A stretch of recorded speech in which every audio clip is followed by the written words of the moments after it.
Welcome, everybody, to the Hot Tag Hooligans Wrestling Podcast Show with myself, Aaron, and Tom. Tonight, she's the Majestic, three-time women's champion. Should have been four. We'll get into that. It's the one and only Mystii Marks. How's it going? Hi, guys. It's going pretty good. So let's start there because I'm pretty sure Lady Bird Monroe cheated somehow. Pretty sure it happened. But for someone like yourself to already be involved in a steel cage match, there are people who've wrestled 10 years and have never stepped foot inside of a steel cage, but you did that just over the past weekend. Tell me about that experience, because that has to be one that you'll always remember. It was scary at first, when the promoter brought it to us. I was very live. And then Lady Bird was like, hell yeah. And I was like, I don't want to do this. I don't want to do this.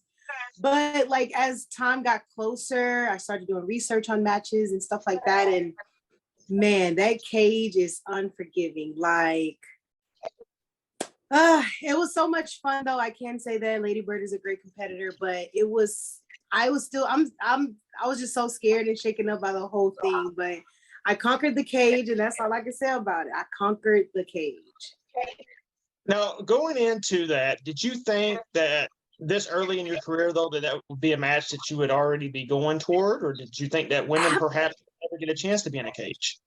Absolutely not. I would have never thought in my 2-year career of in-ring competing that I would be in a cage match this early. I thought maybe, let me get 6-7 years in. Okay, cage match time. No, I would have never thought to be in a cage match ever. Because I know when I first started, I was like, I would never do anything like that. I would never. Now I'm like, okay, sign me up, I'll do it. But yeah, it was an experience.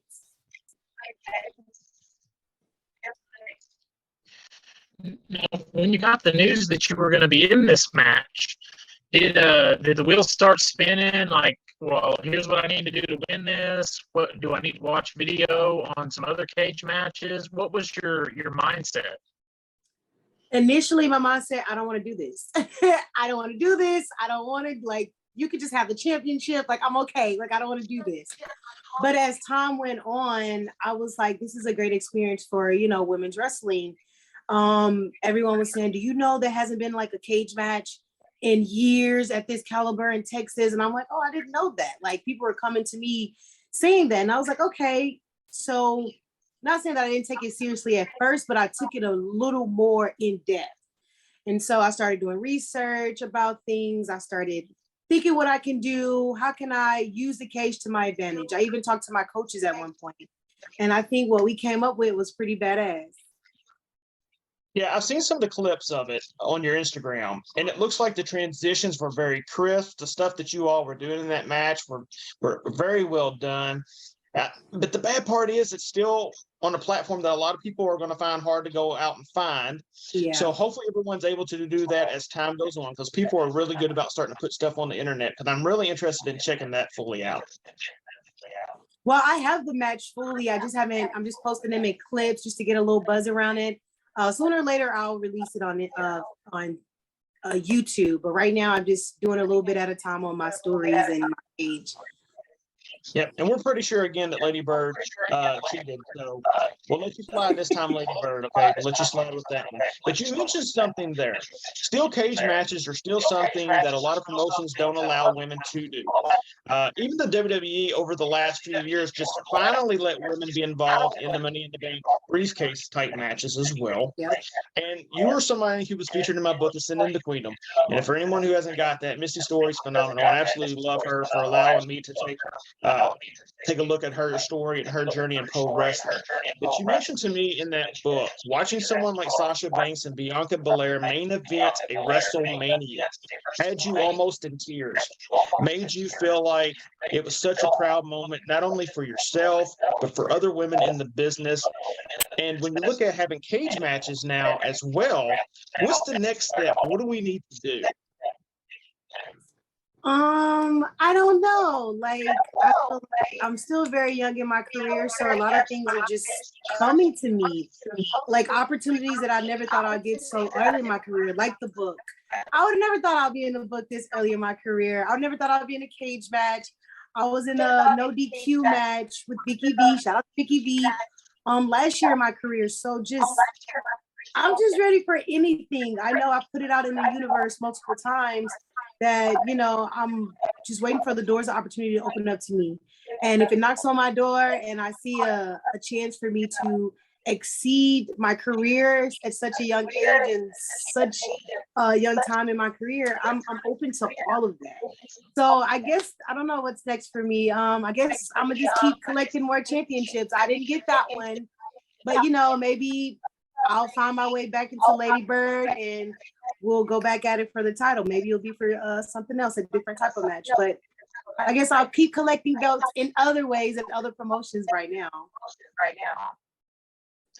Now, there are women out there that are really pushing the envelope in certain type of matches. I think of someone like a Sawyer Wreck, who here lately has been almost synonymous for these death type matches. Do you look at the way that the independent wrestling world is changing and see yourself maybe doing more, trying those type of matches out and things like that? A death match, I don't see Mystii Marks doing that. I don't think Mystii Marks need a weapon to annihilate her opponent. Those matches I don't think they're made for me. But shout out to the ones that do it. They just want to bleed and whoop each other's ass. More power to you. My face is too pretty, and so is my voluptuous body to have all those. As a wrestler, we do get beat up, but it's internal, stuff you can't see. Those type of matches have pushed the bar a little bit, I think, for women, because more women are doing those type of matches.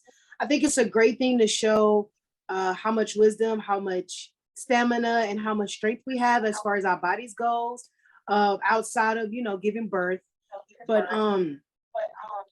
that's crazy. That's for them. That's not for me. Hey, it's not for me either. I'm just going to tell you now, it's not. I love going to watch them, and man, more power to the people who can take that type of punishment. 100%. I mean, if that's how you got to get your bag, and I'm all for that. But yeah, if I had a choice of doing this or that, I think I'm gonna do that instead. So. Hello, I'm with you. I am with you. You were born in Houston and now you reside in San Antonio. And Texas is one of the biggest hotbeds for all of pro wrestling and has been ever since basically the inception of pro wrestling within the United States of America. 3 years ago, I would say that the Midwest women really were on a roll. The Billy Starkses, the Cora Jades, the Sky Blues. But now the Southwest girls is where it's at. And I'll be straight honest with you. You got yourself. You've got someone like a young Mia Friday. You've got Holiday down there. Thunder Rosa representing.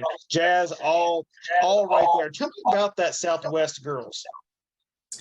They hit hard, okay? We hit hard. We take no prisoners. We just like to go out there and make sure we give the fans what they want from women's wrestling. And what they want is hard-hitting, in-your-face wrestling. They don't want that fake shit. Excuse my language. They don't want that fake shit. They don't want that, oh my gosh, she's a girl. They don't want that. They want us to hit just as hard as the men do.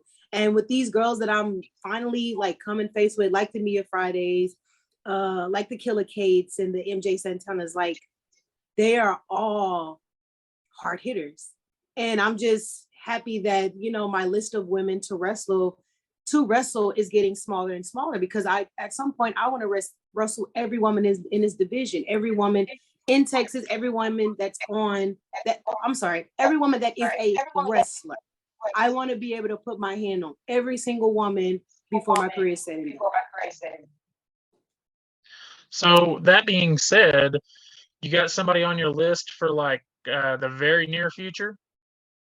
So the near future, I'm very excited. It was just announced. Maya World. I have been waiting to wrestle her. It's finally coming this Sunday, Austin, Texas, Inspire Pro Wrestling.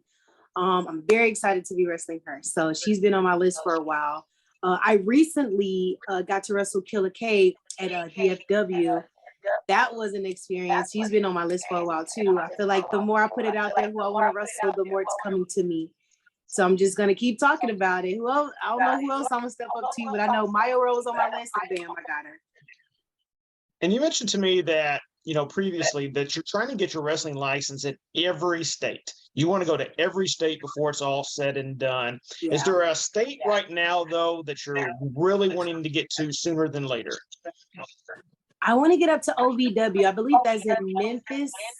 It's up here in Louisville. It's up here in Kentucky where we are.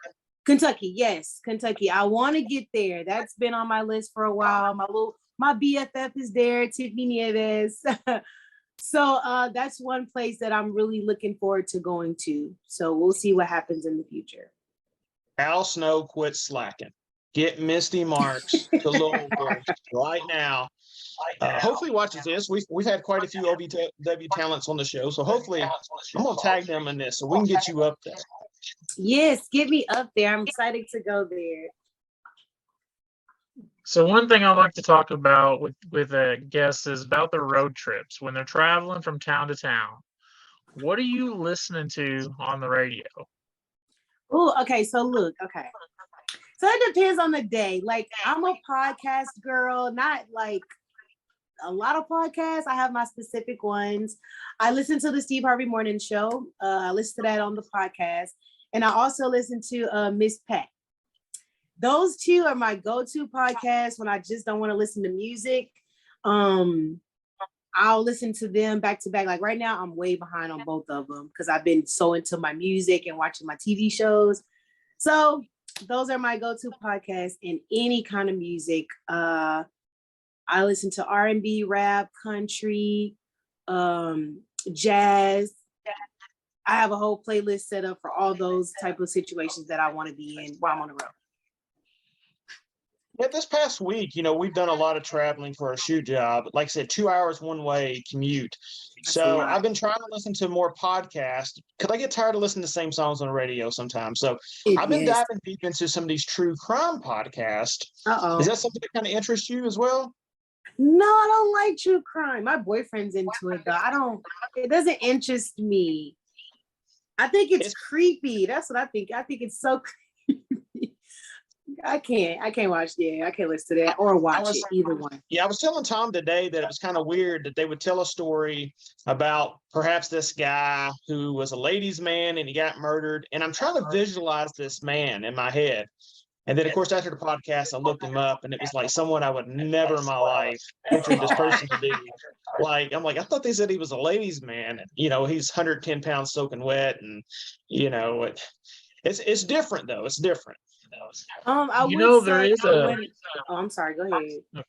Go ahead. You're good. I would say one time I was riding with Vicky V.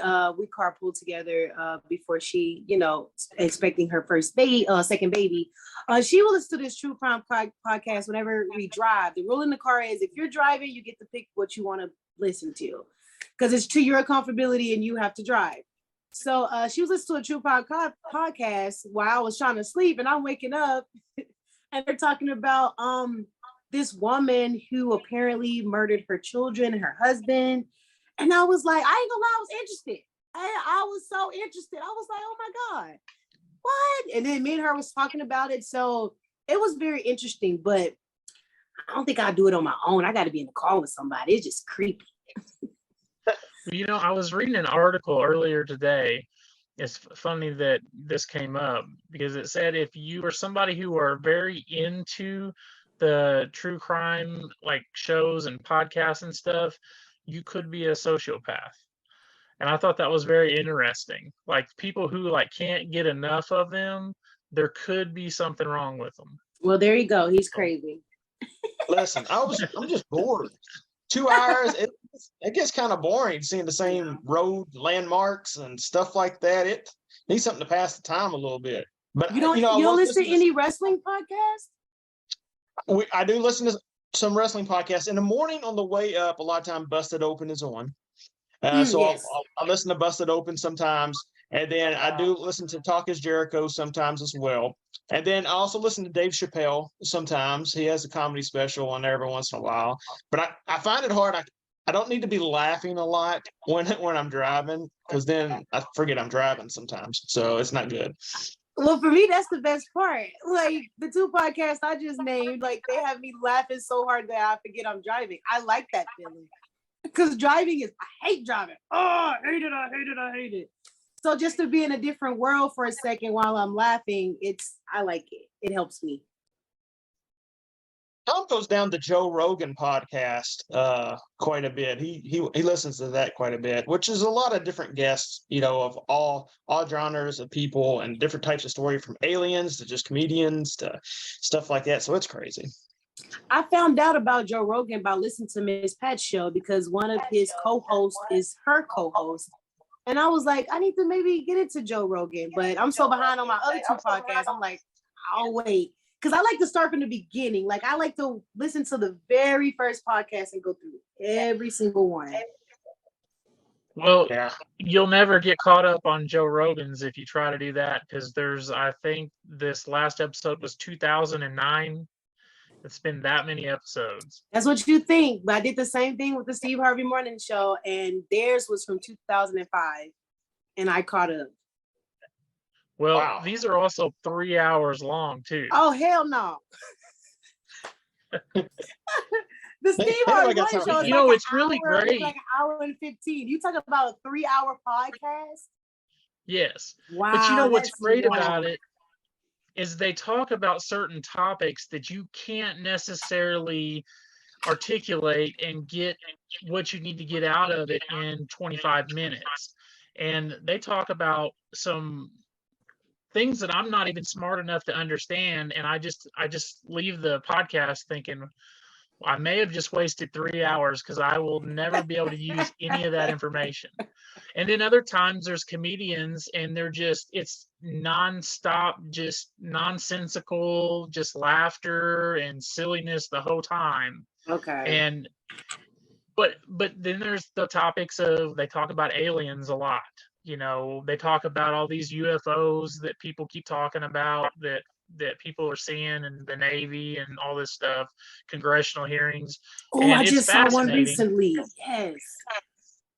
Yeah, it's all over. And Joe's like, he wants it to be true so bad that anytime it can be squeezed into a podcast, he's talking about aliens, which is pretty funny. Yeah, speaking of aliens, I just saw something on Instagram recently where this couple was in their bed and they was talking about how they heard loud noises in their backyard, went out to their backyard and saw these alien-like figures. Something had crashed into their backyard, and then they called the police. Hours later, it was gone. There was no evidence of anyone ever being in their backyard. And I was like, to some extent, they exist.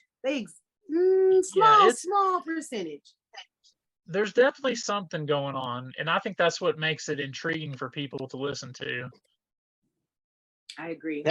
Now, you mentioned 3 hours being too long for a podcast. What's too long for a wrestling show, though, in your opinion?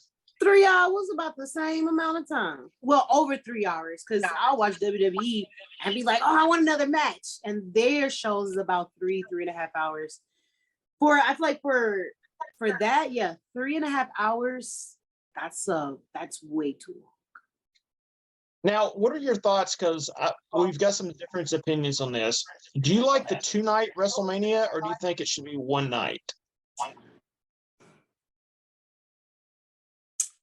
At first, I didn't like it. I thought it was too much. Now I like it, but I still prefer 1 night.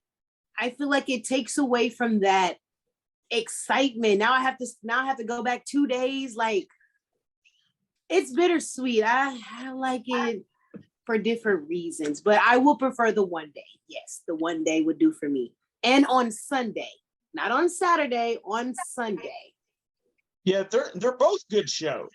I mean, let's be honest. But for me, the wrestling historian and myself, I don't think everyone should be featured at WrestleMania. I think it should be your cream of the crop matches, and everyone's had to work hard to get there. And let's go. I mean, even if it's one night, 4 hours long, let's do it and be done with it. Right. But it's such a money maker now. I don't know if they'll ever go back. I don't think they'll ever go back. And then now you have it to where you have the women's Money in the Bank, then you have the men's, then you got the women's Royal Rumble, then the men's. So it's kind of hard for both of them to main event the show, because that's the whole idea of the Royal Rumble. But it's still one of those things of it's 2 nights, 8 hours total. Yeah, it's a lot. And I went to the one when they had the 2 night. Which one was that? No, I lied. I didn't go when they had the 2 night. I went the year before the 2 nights started. Gotcha. Yeah. Yeah, and who knows? Maybe if there wasn't COVID, maybe they don't go 2 nights ever. So maybe. I'm pretty sure at some point Vince would have figured it out. Oh, I'm sure. If not, he would have said he figured it out, whether he's the one that figured it out or not. Exactly. Definitely. I just don't miss the 6-hour WrestleMania. Like, I felt like they were getting longer and longer every year. So in a way, I'm glad they're broke up if they're going to continue to make them longer. But if they could just figure out how to do a 4-hour show one night, it would be perfect. For me, I feel like the issue is they try to bring back names to come back to WrestleMania. Like this year they had John Cena versus what is his name? Austin Theory. Yeah, Austin. Was that necessary? Was it necessary? Like, did Austin Theory need a? I think Austin Theory is a great competitor, but did he need that match with to John Cena to prove that he's the man? I think not. Like that could have been scratched. Yeah, especially since they've done nothing with him since. Yeah, so, hasn't helped him at all. Jesus. Well, and here's another thought too, because we've discussed it before. They now do the Hall of Fame right after SmackDown. So why not take about 5 of those matches that you were going to put at WrestleMania and put it on SmackDown that night in front of that WrestleMania crowd? And it would be probably the highest rated SmackDown of the year. Yeah. And, there was at least 5 matches they could have cut from that and put on SmackDown, but it is what it is. It is what it is. I feel like it's a lot packed into that one weekend. You got Friday Night SmackDown now, then you have the award ceremony, then that the next day you have WrestleMania, and then you got what is it called? They do in the morning, the meet and greets and all it's a lot. I know those competitors are exhausted. And then you have, so think about it, Friday, Saturday, Sunday, Monday, you're at work non-stop basically all day doing stuff. I know that's a lot on writers, producers, people that do the ring, people that are involved in the matches. That's a lot of work. And even if you're a fan, it's even worse, because I want to watch some of these independent promotions that are running WrestleMania weekend too. I want to watch NXT as well. There is so much going on. There's rumor that Nashville may be getting WrestleMania in 2027 when this new stadium is built. And I've already told my wife, listen, I just may go watch all the independent stuff and be back on my couch by the time WrestleMania comes back on. Like, if I've been to 2 Manias, I don't have to go to another one. And so, for me, it's kind of like, I want to go see the other stuff now. Yeah, I take that back. I did do a WrestleMania week. It was my first one when they were in Dallas and they had the 2 nights. Just for them to do what was it? It was like the WrestleCon. That was a lot. I just showed up just to help out. Jazz was invited to be there. Some of the students had the opportunity to go with her, and just that part was a lot. I was like, dang, this is what I gotta look forward to, because I am gonna be a legend. Hello. But I was like, this is what I have to look forward to. And then I said, you know what? I'm gonna go to the WrestleMania. But the tickets, the prices of the tickets, I was like, man, I'm just go home and watch it. Yeah. I'm gonna just go home and watch it. But yeah, the fans, as a fan, it's exhausting for them as well. Yeah, absolutely. Especially when you got the all-day show on Saturday, you don't get out of there till 11. That's including not including traffic you got to get through just to get home. Wake up the next morning, do it all over again. Whew. Yeah. Definitely. Now, before we let you go, I want to do some rapid fire questions for you, okay? I'm ready. Which would you rather do? Get punched in the face by Jazz or take a scissor kick to the back of the head by Alicia Fox? Oh, that's hard. Cause Alicia kick hard. And Jazz punch hard. I'm gonna take the kick from Alicia. If you're stranded on a deserted island and you can take one person that's within the business and one person that's out of the business, who are you taking with you? In the business, it'll probably be Alicia Fox. Outside the business, it'll probably be my boyfriend because he was in the army and he know how to do stuff. He can help us. You had your choice between pizza or a hamburger. What you choosing? Pizza all day. I do know that your favorite food's pasta. So I know. I started to say burger, turkey, but it has to be a turkey burger.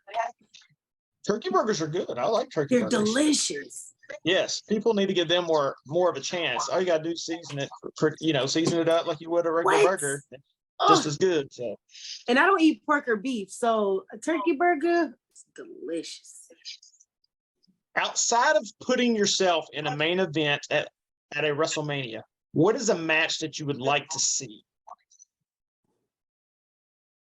I would love to see Jazz versus Charlotte Flair. I would love to see that. Let's go. Yeah. Or Jazz versus Bianca Belair, either one. I didn't even think about those two, but now I'm hyped. Somebody make that happen. Even if it's on SmackDown or Raw one night, let's make it happen. Man, come on. Wow. Yes. Who's tougher, Jazz or Rodney Mack? Ooh, they both some tough SOBs, but I'm going to give it to Rodney. And if you got a chance to main event anybody at WrestleMania, who you choosing?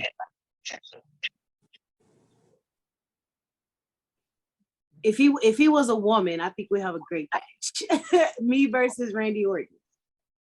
You don't have to be a woman for it to be a great match. That's the times we live in now. It still be a great match now. I know. Listen, I just wish he was a woman, so I won't be frowned upon when I beat him.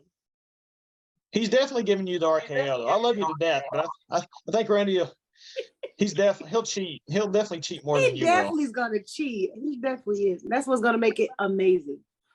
All right. Tell everyone where they can find you on all of social media. I want to correct something. My boyfriend is a Marine because if he found out I said Army, he'll kill me. Okay, let me start there. He's a Marine. Okay. You can guys find me on any platform channel, Twitter, Instagram, Facebook at Mystii. That's MYSTII because I'm twice as good as you. Marks with an S. And there you go. Just follow your girl. Give her a follow. She puts up fantastic content. She's always posting videos of her taking herself to places with the titles. I mean, she ain't shy about taking them titles anywhere. At all. I love it. Hey, if I won a world championship, I'd be taking it everywhere. I don't care.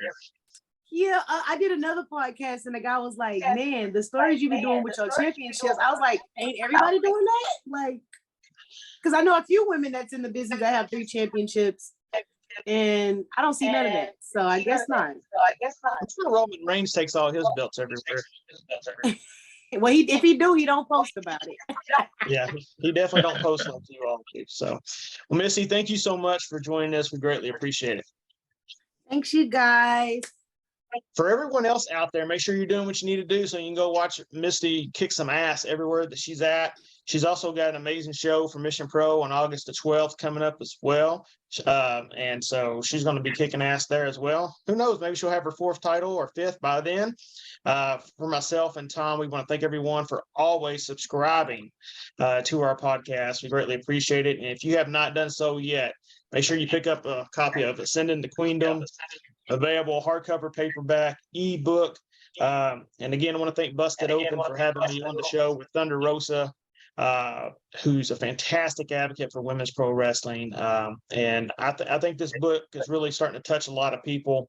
Seems like every day I'm getting a message from somebody, and we're still always right there in the top of the categories. Just speaking of top of the categories, I wouldn't be a good father, Tom, if I did not do this. Okay. For everyone who don't know, my daughter, Quinn, is recently #1 on the bestsellers list at 11 years of age with her book Treat Yay. Dreams. 11 years old this past weekend, in less than 24 hours of her book dropping, she goes to #1 on the bestsellers list and number 28 in the world. Number 28 in the world for an 11-year-old. So congratulations to her. Pick up her book as well, Treat Dreams. Pick them both up and save on shipping. Best I can tell you to do, because there's always a problem getting shipping, but the more you buy, the more that they'll get you. For myself, Tom, and Misty, we appreciate every single one of y'all. Thank y'all, and have a good night.